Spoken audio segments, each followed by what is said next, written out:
Got back today as well from the Odyssey, brand new Nolan film. I had a great time. Holy crap. I would be so down to talk about that. There's been a lot of talking about that movie. I really freaking loved it. And I'm saying this as somebody who does not jive with Nolan's filmmaking. That was a fantastic movie. Don't let nothing sway your preconceived notions of that film, all right? Just go out and watch it and make up your own mind about it. I'm someone who has swayed a whole lot, especially because of my own experiences with a lot of his films, and I went and saw it, and it's the best film he's ever made, in my opinion.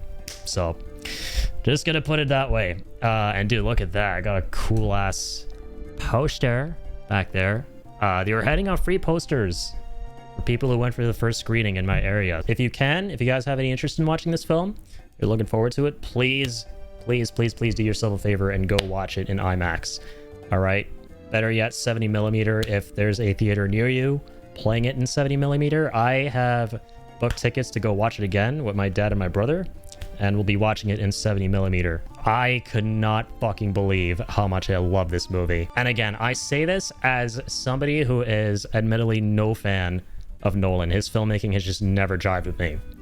He does have some films that I think have wonderful moments in them, and then I like way more than others, for sure.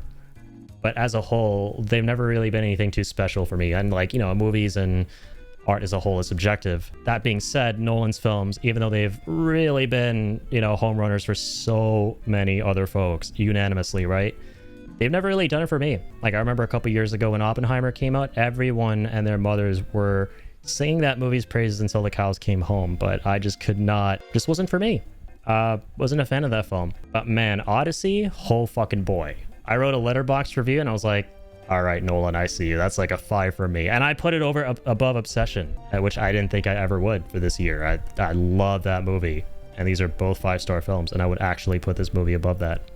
So definitely, as I said before, all right, you can like the movie, dislike the movie, whatever the hell, right? But just make up your own opinion in your own mind about this film after watching it for yourself, if you have any interest in watching it, right?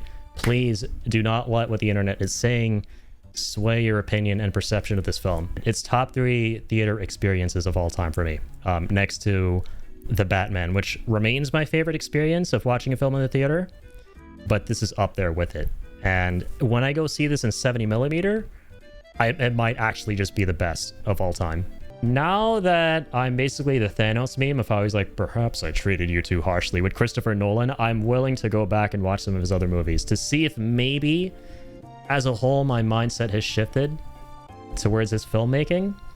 But man, I just feel like all his qualities that I previously didn't really think worked, they just work masterfully with this movie. Like, I won't spoil anything, right? But there's a sequence in the final act of this movie where the sound design, deserves its own fandom with this film. All right, it's straight up pornographic. It's the best sound design in any Nolan film, period. Just chills multiple times throughout, and in the end, my knees were fucking jello, and I was at the edge of my seat. My heart was fucking thudding to the rhythm. If a movie can do that to me, get some insane fucking visceral reaction, how is it not a 5? You know what I mean? I almost wonder if this movie, I would not have enjoyed it as much if I didn't see it in the theater. And I think I wouldn't have. I think that the sound design does so much heavy lifting for this movie. The sound design and getting to experience it so viscerally in IMAX does so much for it that I don't think I would enjoy it as much if I were to just watch it on streaming or, you know, DVD, whatever. My biggest commendation of the film, once again, if you are not a fan of Christopher Nolan, right? If you are in the minority like I am and are generally not a fan of his movies, the fact that I went and saw this film and enjoyed it as much as I did, that on its own has to mean something. It was so fucking good in spite of my history with Nolan films. Like, my hottest take will forever be The Dark Knight, mid-movie at best. I think Heath Ledger does a lot for that film, but respectfully, it's not a film for me. But in spite of that hot take, and in spite of thinking Oppenheimer was not great either, really was not a fan of Oppenheimer, I have it at a 2.5 on Letterboxd.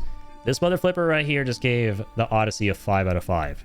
So highly recommend it. Man, I can't wait for you guys to watch it. That's how much I enjoyed it. Like, just, but again, specifically, man, you gotta watch it in IMAX. Please do not skimp out on IMAX. All right, go watch this shit in IMAX if you can and you are able and you are interested, go watch this shit in IMAX. The beginning was kind of just yeah, this isn't really happy, but it got better and better and better. And then the final sequence, man, Jesus Christ. Legs fucking jello. The hairs on my fucking scruff all standing erect. My heart just fucking palpitating like Senator Palpatine. That was a crazy movie. I'm actually straight up defending little aspects of it, right? I'm not saying that other people are wrong. I'm just defending my experience of the film. Dude, what fucking timeline is this where I find myself seeing people critique this movie for things I didn't think hampered my experience while watching it? You know, I cannot fucking believe the words coming out of my mouth when I talk about this movie. Like, this has me hyped for his next movie. I think, and a lot of people will echo this sentiment, I think he sort of needs to make a horror movie next, man.